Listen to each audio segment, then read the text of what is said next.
Hello and welcome to the show. We start this week's FailRace episode with more for gaming on GTA 5, running over some bikes when the bikes decide to have their little bit of revenge. Yeah, sometimes they can fight back. It manages to launch this pickup truck over. Now, the person on the bike survives the hit, starts shooting at the player, for which the player shoots back at it, and then Carmen decides to have another go at player this time launching a freaked out AI car into the side of the pickup truck. I mean, as far as hits go, actually, that fired the truck a decent way. Sticking with the pickup, we're on to Horizon 5 with a Seabad Cruiser playing around with a train and a rock. Now, okay, launching the vehicle off that scenario, not so unlikely. Managing to bounce off the top of the train, now that's quite impressive, and after all that's gone on, the Ford is still determined to spin around. There seems to be a quirk of the Horizon physics model sometimes. When cars are kind of rolling, they don't really want to stop rolling. And this is one of the more extreme examples. Because it's still not come down, does eventually land there. Dadam up next on Need for Speed Most Wanted is in a police chase. Actually, just about getting out of the kind of cone of vision, goes down into cooldown mode, goes around the corner to find a police car parked perfectly on a fire hydrant. I mean, they decided to remove it from said fire hydrant. Yeah, quite how it managed to get there is, well, I say it's a mystery. It's not. The FailRace Police Department can just about do anything like that. Biker is up next on BeamNG Drive, playing around with the traffic. Is in a police chase as well here. The Grand Marshal's got some speed going on in reverse. Got a hell of a lot of speed going on in reverse. Just to wipe out on the front of another car.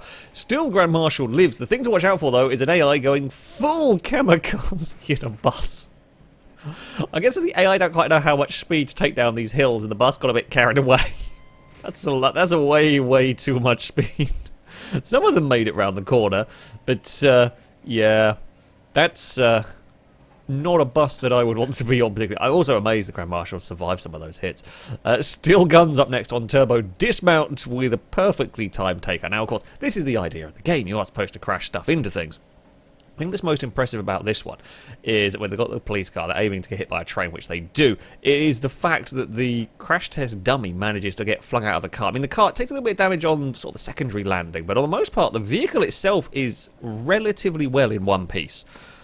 The crash test dummy just gets eviscerated straight out the window.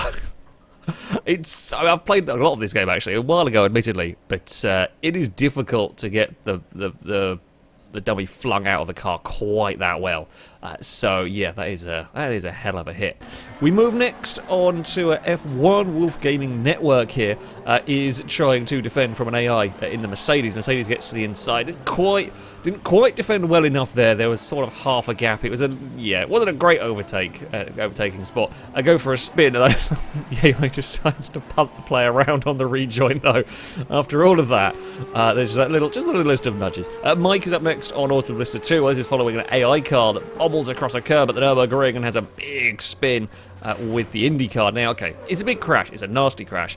And then is the worst rejoin in history. Not only is it unbelievably slow rejoin on a very fast part of the circuit, it just blocks the track. The next group of cars, a couple make it through, some get stuck in. We're going to go for a reverse and completely block the track. It is one of the worst rejoins I've ever seen. I mean, that's a fast section of track. It's a blind section of circuit as well. Yeah.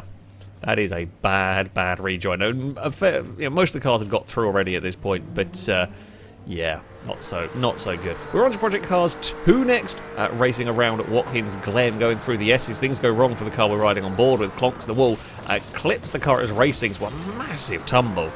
It was a really big crash for this car here. I think a little bit of lag coming up the hill, got out of position, and yeah, that is a hell of an impact. Cam is up next, also on Project Cars 2. This is with some weirdness going on at Bathurst for some Ginettas. For whatever reason, this part of the track is just spitting Ginettas out. Whatever reason they're going down the hill. This one, I mean, you're running on board with it, you see what it's doing. It's pinged itself off into the abyss. For all we know, this is a different one at a later point in the race, coming through the same section down here. Is a different place on the track as well for this car. Nope, that's still going to get spat across. I mean, it doesn't go all the way into the abyss. This time it actually does manage to recover as a group of LMP cars turn up. But I don't know what causes this. okay, aside from the fact that they're both in Ginettas, and it's a similar part on the track, it's not like there's a specific point on the circuit that it was hitting that suddenly pinged it. Whatever it is, not so good. Not so good at all for those cars. We go on to Assetto Corsa next with Bugattis and a Toyota MR2. In reality, these things have a reputation for being twitchy, and mid-engine cars like this can be. Get it a little bit wrong, snaps the other way trying to recover it, and goes for not one, not two, but 3 spins amazingly, or not quite fully 3 spins, amazingly kept it out of the wall. It didn't hit anything in all of that, which is actually, yeah, quite impressive. Equally impressive, on to Gran Turismo 4.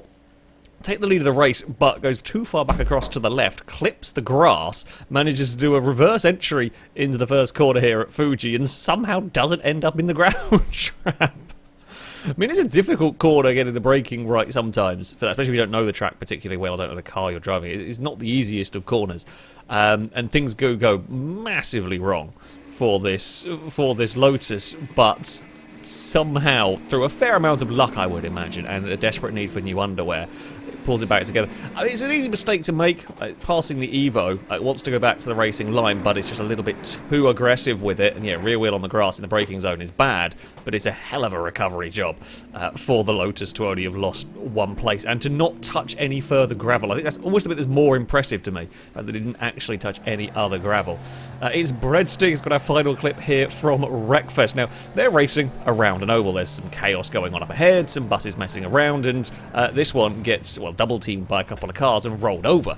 Now, I'm going to guess through a combination of lag, but the bus should not be driving on its side. I presume on the player screen who's driving the bus, it's upright, and for this lot, it's on its side. It does get righted again, but I've never seen that. I've never seen the game do that before.